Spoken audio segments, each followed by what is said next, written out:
आज के current affair में हम देखते हैं कि सबसे पहले तो श्रीलंका के नए प्रधानमंत्री के रूप में हरिनी अमरसूया ने क्या किया है, शपथ ली है। ठीक है, तो आपके क्वेश्चन है कि वहाँ पर प्रेसिडेंट कौन बने हैं। अभी जिस तरह आपने देखा होगा कि वहाँ पर काफ़ी विद्रोह हुआ था हमारे पड़ोस में, श्रीलंका में, बांग्लादेश में, म्यांमार में। ठीक है, ये हमें पॉलिटिकल पता होना चाहिए। Second, India is set to launch its inaugural national security semiconductor fabrication plant with USA. इसके अलावा 3 प्लांट हमारे और भी हैं, वो भी जब न्यूज़ में आएंगे तो मैं आपको बताऊंगा। तो आपको सिर्फ इतना याद रखना है यूएसए के साथ हमारा सेमी कंडक्टर से रिलेटेड और सिक्योरिटी से रिलेटेड, यानी कि जो चिप बनाई जाएगी आर्मी के यूज़ के लिए जो चिप बनाई जाएंगी, वो यूएसए के साथ हमने एक प्रोजेक्ट है वो लॉन्च किया है। नेक्स्ट आपका क्या है कि एक इंटरनेशनल बिग कैट अलायंस है। Big cat alliance, big cat का मतलब आप समझते हो, जो चीता है, पैंथर है, इनसे रिलेटेड। और ये लगभग 4 या 5 होते हैं, और जिस तरह टाइगर्स है, लायंस है, चीता है, ठीक है, प्यूमा है। और ये जो हमने ऑफिशियली इसको ज्वाइन कर लिया है, और इनके फाउंडिंग मेंबर भी हम हैं।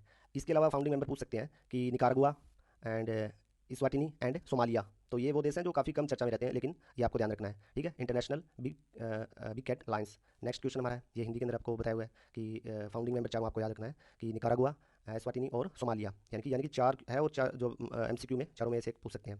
इसके अलावा हमारा जो जो आईसीआर का एक national institute of secondary agriculture है, वो 1924 में बनाया था। 2024 में उसके 100 साल हो गए हैं। तब उसका नाम अलग था। क्या नाम था उसका? Indian institute of natural resins and gums था, लेकिन 2022 में इसका नाम चेंज कर दिया गया। आपको ध्यान क्या रखना है कि हमारा जो national institute of secondary agriculture है, इसका जो हेडक्वार्टर है वो झारखंड के रांची के अंदर है। ठीक है, और इसको 100 साल हो गए, तो कहीं ना कहीं ये क्वेश्चन पूछा जा सकता है। ठीक है, ये हिंदी के अंदर, यानी कि 100 साल हो गए हैं। पहले इसका नाम अलग था, 2022 में इसका नाम चेंज कर दिया गया। पहले इसको भारतीय प्राकृतिक रेजिन और गोंद संस्थान के नाम से जाना जाता था, जो आज आईसीआर राष्ट्रीय माध्यमिक कृषि संस्थान है। इसको 100 साल हो गया, इसलिए इंपॉर्टेंट है। बॉम्बे हाई कोर्ट ने कह दिया है कि जो आप फैक्ट चेक की यूनिट बना रहे हो, गवर्नमेंट फैक्ट चेक की यूनिट बनाती है कि ये यूनिट फैक्ट कि कोई भी न्यूज़ है, कोई वीडियो है, ये फैक्ट है, तो उन्होंने कहा कि ये तो आर्टिकल फ्रीडम ऑफ स्पीच के अगेंस्ट है, तो आप ये नहीं बना सकते। तो ये आईटी रूल्स 2023 के अंदर फ्रीडम ऑफ स्पीच आर्टिकल 19 के अंदर आता है। ठीक है, तो ये आपको पता होना चाहिए। पॉलिटी के अंदर भी ये अनुच्छेद 19 के अंदर आता है, और बॉम्बे हाई कोर्ट ने इसको स्क्वीज कर दिया है, मतलब इसको स्टक डाउन कर दिया है।